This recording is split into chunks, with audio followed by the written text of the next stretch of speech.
그렇게 설레이던 크루즈 여행이 인생을 이렇게 뒤흔들어 놓을 줄은 꿈에도 몰랐습니다. 69세 김영수 씨는 평생을 회사에 몸담으며 살았습니다. 젊을 때는 늘 야근에 주말에도 회식이 많았습니다. 가족과 보내야 할 시간은 늘 회사가 빼앗아 갔습니다. 아내 정희 씨는 그런 남편을 원망하기보다 묵묵히 집안을 지켰습니다. 자식들을 키우고 살림을 꾸려내며 혼자 긴 시간을 버텼습니다. 지난 오랜 시간을 보상해 주듯 남편이 크루즈 여행을 제안을 했고 그 말에 너무 들떠 있었습니다. 여행 갈 날을 위해 평소에 쇼핑도 하지 않던 정희 씨는 설레는 마음으로 예쁜 옷도 준비했습니다. 그렇게 기다리던 여행 날짜가 되었고 배는 인천항을 출발해 천천히 남해 쪽으로 향했습니다. 갑판 위는 활기찼습니다. 환영 음악으로는 신나는 노래가 흘러나왔습니다. 사회자가 익숙한 억양으로 외쳤습니다. 여러분, 즐거운 항해 되시길 바랍니다. 안전을 지켜주시면 좋은 추억 남기실 수 있을 겁니다. 정희 씨는 갑판 난간에 서서 바닷바람을 맞았습니다. 눈가에 잔잔한 주름이 잡혔지만 그 표정은 소녀처럼 환했습니다. 영수 씨는 그 모습을 한참 바라보다가 조심스럽게 말을 건넸습니다. 여보, 내가 평생 바쁘다고 당신한테 잘해주지도 못했지요? 이번 여행은 그동안 못한 거 조금이나마 갚는 마음이에요. 정희는 고개를 저으며 웃었습니다. 괜찮아요. 이제라도 이렇게 같이 왔으니 그걸로 충분하지요. 저녁이 되자 만찬장이 열렸습니다. 특별한 드레스 코드도 없었고 대부분은 편한 차림이었습니다. 긴 테이블 위에는 뷔페 음식이 가득했습니다. 불고기, 잡채, 회, 각종 전과 디저트까지. 한쪽에서는 현악 삼중주가 조용히 음악을 연주했습니다. 분위기는 차분하고 편안했습니다. 영수는 아내의 접시에 좋아하는 음식들을 챙겨주었습니다. 당신 좋아하는 잡채 있네요. 많이 먹어요. 정희는 웃으며 대꾸했습니다. 당신도요. 오늘은 회사 생각, 옛날 생각 다 잊고 그냥 즐겨요. 영수는 그 말을 듣고 잠시 멍해졌습니다. 회사라는 단어가 마음을 찔렀습니다. 은퇴했지만 여전히 머릿속 어딘가에는 회사의 기억이 가득했습니다. 그는 속으로 다짐했습니다. 이제는 오직 당신만 생각하자. 다음 날 아침 배는 남해 바다를 가르고 있었습니다. 갑판 위에는 아침 운동을 하는 사람들이 보였습니다. 어떤 이는 커피를 들고 바다를 바라보고 또 어떤 이는 삼삼오오 모여 사진을 찍었습니다. 영수와 정희도 산책로를 걸었습니다. 바닷바람이 옷깃을 스쳤습니다. 정희는 손에 쥔 카메라로 바다를 찍으며 아이처럼 웃었습니다. 여보, 여기서 사진 한 장 찍어요. 영수는 어색하게 서서 미소 지었습니다. 카메라 셔터가 눌리는 순간 그는 묘한 기분에 사로잡혔습니다. 누군가 자신을 바라보고 있다는 느낌이었습니다. 멀리 갑판 한쪽에 낯선 여인이 서 있었습니다. 검은 모자를 눌러쓰고 흐릿한 미소를 지으며 자신을 똑바로 바라보고 있었습니다. 영수는 순간 가슴이 철렁 내려앉았습니다. 그러나 곧 고개를 돌리며 애써 모른 척했습니다. 정희는 아무것도 눈치채지 못한 채 사진을 확인하며 웃었습니다. 괜찮게 나왔네요. 나중에 앨범 만들어야겠어요. 영수는 억지로 미소 지으며 대답했습니다. 그래요. 참 잘 나왔네. 밤이 되자 갑판 위에서 불꽃놀이가 펼쳐졌습니다. 형형색색의 불꽃이 하늘을 물들이고 바다 위에 반짝이며 퍼졌습니다. 승객들은 휴대폰을 꺼내 불꽃을 담았습니다. 영수는 아내의 손을 꼭 잡았습니다. 하지만 낮에 본 낯선 여인의 눈빛이 머릿속에서 지워지지 않았습니다. 다음 날 점심 무렵 크루즈한 레스토랑은 사람들로 붐볐습니다. 따뜻한 국밥과 김치찌개까지 준비돼 있어 입맛을 사로잡았습니다. 영수와 정희도 작은 테이블에 앉아 식사를 하고 있었습니다. 정희는 오랜만에 여행지 분위기에 취해 행복한 듯 웃었습니다.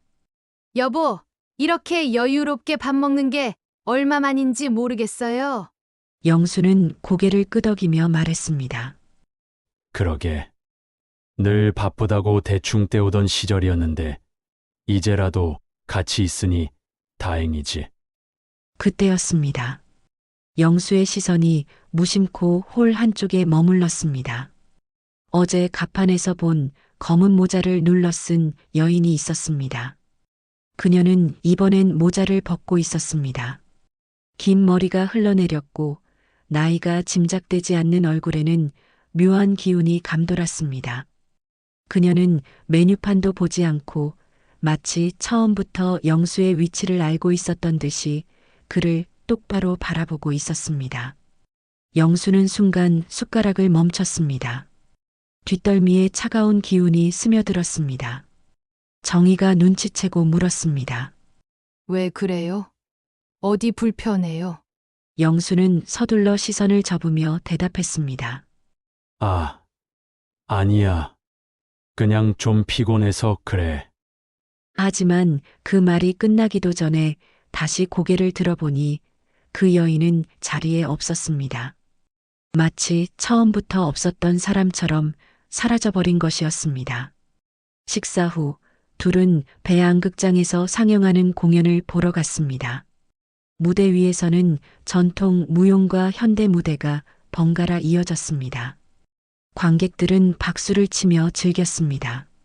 정희도 박장대소하며 손뼉을 쳤습니다. 그러나 영수는 공연에 집중할 수가 없었습니다. 불이 꺼졌다 켜질 때마다 어둠 속에서 누군가 자신을 바라보는 기분이 들었기 때문입니다. 공연이 끝나고 관객들이 빠져나가는 순간 영수는 다시 그 여인을 보았습니다. 복도 끝 사람들 틈새에서 그녀는 이번에도 미소를 지으며 영수를 똑바로 바라보고 있었습니다. 영수는 심장이 두근거리며 발걸음을 멈췄습니다. 저 여자는 대체 누구지? 정희는 아무것도 모른 채 그의 손을 잡고 말했습니다. 여보, 갑판에 나가요. 바람 좀 쐬고 싶네요. 영수는 억지로 웃으며 고개를 끄덕였습니다. 그래요. 바람이나 쐴시다. 갑판에 나선 두 사람. 밤바다는 고요했고 파도는 규칙적으로 배를 두드렸습니다. 사람들은 삼삼오오 모여 사진을 찍거나 담소를 나누고 있었습니다.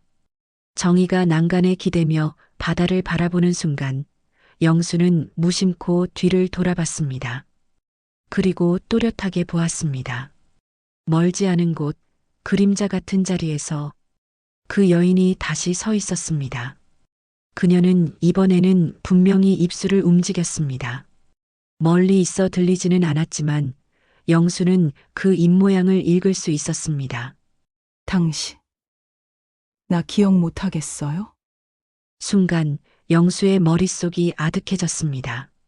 낯익은 듯 그러나 결코 기억나지 않는 얼굴. 그리고 기억이라는 단어가 가슴을 후벼 팠습니다. 영수는 손에 힘이 빠져 난간을 꽉 잡았습니다. 정희는 남편의 이상한 기색을 보고 놀라며 물었습니다. 여보, 정말 어디 아픈 거 아니에요? 영수는 애써 웃으며 고개를 저었습니다. 아니야. 괜찮아. 그냥 좀 어지러워서 그래. 그러나 그의 시선은 여전히 떨리고 있었습니다. 여인은 이내 사람들이 오가는 틈에 섞여 흔적도 없이 사라져버렸습니다. 크루즈 여행이 시작된 지 사흘째 되는 날, 영수는 잠에서 쉽게 깨어나지 못했습니다. 어젯밤 내내 여인의 얼굴이 떠올라 불안하게 뒤척였기 때문입니다. 그는 땀이 흠뻑 젖은 셔츠를 갈아입으며 거울을 보았습니다. 대체 왜 저러는 거지? 내가 아는 사람일 리가 없는데. 정희는 아직 곤히 잠들어 있었습니다. 영수는 조용히 방을 나와 갑판으로 향했습니다. 아침 햇살이 바다 위로 번지고 있었지만 그의 마음은 여전히 어두웠습니다. 그때 바로 옆 벤치에 그 여인이 앉아 있었습니다. 영수는 순간 발걸음을 멈췄습니다. 그녀는 고개를 돌려 미소 지으며 말했습니다. 이제야 두 눈으로 마주 보네요. 영수의 심장이 철렁 내려앉았습니다. 저 누굽니까? 왜 계속 저를 따라다니는 거예요? 여인은 잠시 침묵하다가 조용히 대답했습니다. 영수 씨. 나예요. 은숙이. 그 이름을 듣는 순간 영수의 머릿속이 멍해졌습니다. 은숙. 젊은 시절 함께했던 여자. 가난한 집안 사정과 양가의 반대로 끝내 헤어질 수밖에 없었던 첫사랑. 그 이름은 오래된 기억 속에서 사라졌다고 믿었던 단어였습니다. 말도 안 돼. 그게 어떻게?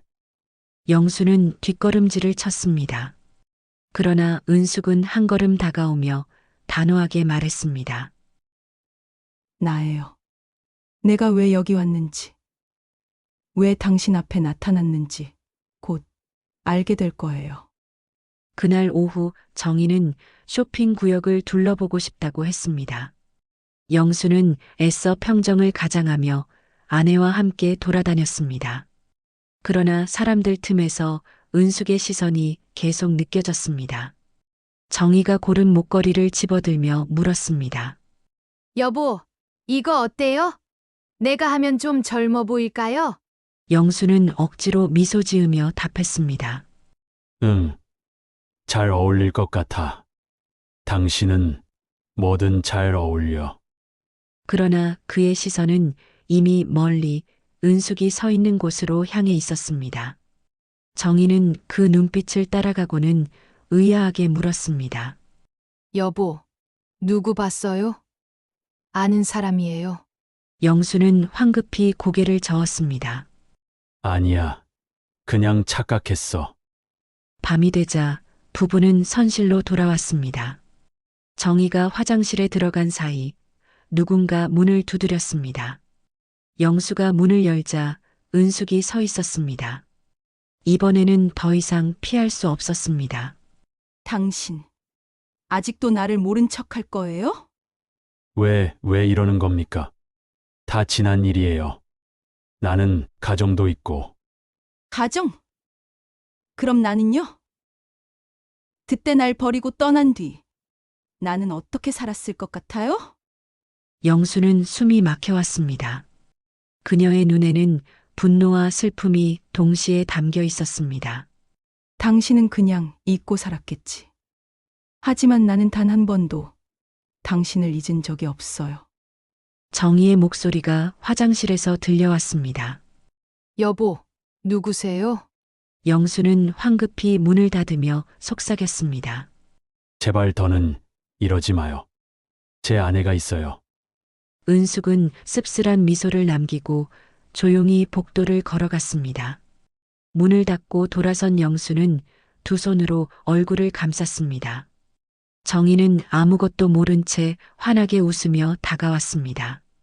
여보, 내일은 기항지 투어래요. 우리 같이 나가요. 영수는 대답하지 못했습니다.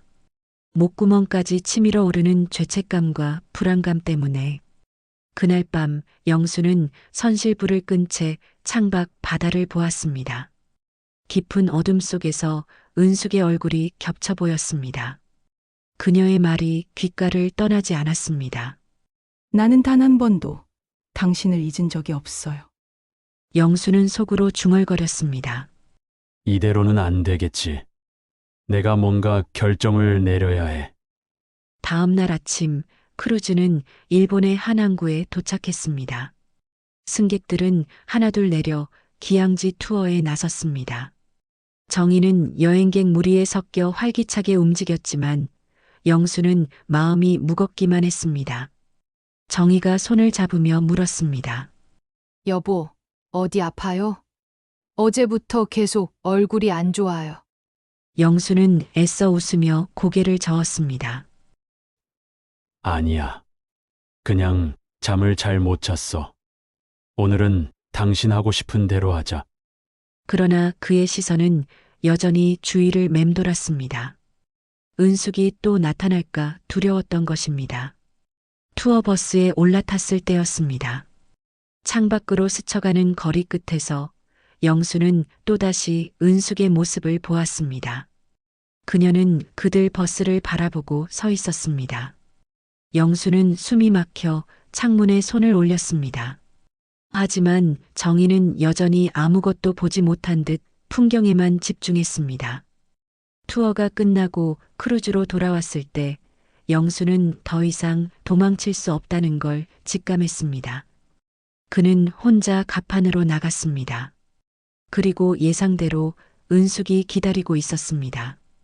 그녀는 바닷바람을 맞으며 천천히 돌아섰습니다. 당신. 결국 나보러 나왔군요. 영수는 낮게 대답했습니다. 이제 그만합시다. 다 지난 일이에요. 나도 많이 늙었고 당신도 그러잖아요. 은숙은 미소를 지었지만 눈빛은 차가웠습니다. 나이 들어도 지난 일은 사라지지 않아요. 내가 어떻게 살았는지 당신은 모르겠죠. 영수는 고개를 숙였습니다. 그래요. 그때 난 비겁했어요. 당신을 지킬 힘도 용기도 없었어요. 그래서 떠났습니다. 그게 내 죄입니다. 은숙의 눈가가 떨렸습니다. 그래도 단 한 번쯤은 나를 찾아줄 수 있었잖아요. 나는 기다렸어요. 혹시라도 돌아올까 하고. 영수의 눈가가 젖었습니다. 미안합니다. 그 말밖에 할 수 없네요. 하지만 나는 이제 내 아내와 평생을 살아왔고 남은 날도 함께 할 겁니다. 그 순간 뒤에서 발자국 소리가 들렸습니다. 정이었습니다.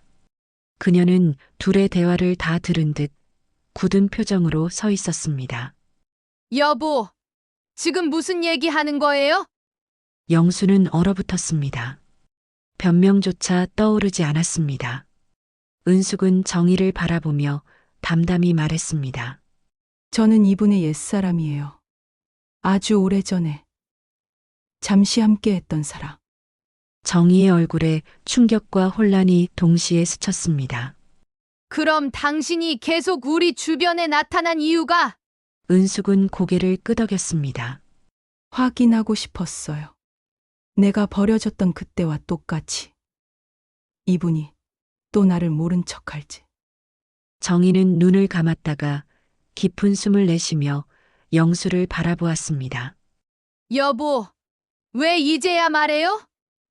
왜 나한테 숨겼어요? 영수는 떨리는 목소리로 대답했습니다. 차마 말할 수가 없었어. 나도 그 시절이 두려웠고 당신에게 상처가 될까봐. 정희의 눈가에 눈물이 맺혔습니다. 나는 당신과 평생을 함께 살았는데 당신 마음 한쪽에 아직도 다른 사람이 있었다니 너무 서운하네요. 영수는 무릎을 꿇듯 고개를 숙였습니다. 아니야. 오해야, 여보. 난 한평생 당신을 바라보고 살아왔고 내 남은 생도 당신을 위해서만 살 거야. 제발 믿어줘요. 은숙은 두 사람을 바라보다가 조용히 뒤돌아섰습니다. 됐어요. 이제야 알았으니까. 당신이 선택한 건 결국 이분이라는 걸. 나에게 미련이 없다는 걸. 난 이제 괜찮아요. 그녀는 천천히 걸어가 사람들 틈에 섞여 사라졌습니다. 남은 것은 무거운 침묵뿐이었습니다. 정희는 등을 돌리고 바다를 바라보았습니다. 바람에 머리카락이 흩날렸습니다. 영수는 그 옆에 서서 감히 손도 잡지 못한 채 말했습니다. 정희 씨, 나 어떻게 하면 용서받을 수 있을까요? 정희는 대답하지 않았습니다. 그러나 아주 미세하게 손끝이 흔들리며 그의 쪽으로 움직였습니다. 방 안의 공기는 싸늘했습니다. 정희의 얼굴은 단단히 굳어 있었고 영수는 무거운 한숨을 내쉬며 시선을 떨궜습니다. 영수 씨, 정희의 목소리는 낮았지만 결코 흔들림이 없었습니다. 나는 이제 더는 못 살겠어요. 평생 함께 했지만 이젠 달라요. 돌아가면 우리 이혼해요. 영수는 숨이 막히는 듯 가슴을 움켜쥐었습니다. 평생 함께한 아내의 입에서 나온 이혼이라는 단어는 그가 가장 두려워했던 말이었습니다. 여보, 그건 아니지 않나? 이 나이에 우리가 헤어진다면 무슨 의미가 있겠어? 나는 끝까지 너와 함께하고 싶었어. 정희는 고개를 저었습니다. 눈가에는 눈물이 맺혔지만 단호했습니다. 당신은 늘 당신만 생각했어요. 나는 늘 뒤에 있었고 늘 참아야 했어요. 이 여행조차 보상이 아니라 당신의 자기 만족이었을 뿐이에요. 말을 마친 정희는 문을 열고 나갔습니다. 문이 닫히는 소리에 영수는 무너져 내렸습니다. 밤바람이 세차게 불던 갑판. 정희는 난간 앞에 서서 끝없이 펼쳐진 바다를 바라보았습니다. 파도 소리가 마음속 혼란을 더욱 증폭시키는 듯 했습니다. 정말 이렇게 끝내는 게 맞을까? 하지만 이제는 내 인생을 살고 싶어. 그녀의 눈가에서 눈물이 흘렀지만 발걸음은 멈추지 않았습니다. 반대편 갑판에 홀로 앉아있던 영수 역시 바다를 바라보고 있었습니다. 영수의 얼굴은 후회와 체념이 뒤섞여 있었습니다. 정희의 눈빛에는 분노와 슬픔, 그리고 알 수 없는 흔들림이 섞여 솟구쳤습니다. 영수의 눈빛에는 후회와 애틋함이 가득했습니다. 그렇게 꿈꿔왔던 여행에서 생각지도 못한 일이 일어나 영수는 너무 혼란스럽습니다. 정희는 결국 황혼이혼까지 입에 올렸습니다. 정희 씨의 진짜 속마음은 무엇일까요? 평생을 함께한 부부가 이제 와서 이런 일로 갈라서는 게 맞을까요? 여러분이라면 이 나이에 이혼을 선택하시겠습니까? 아니면 끝까지 함께 가야 한다고 생각하시나요?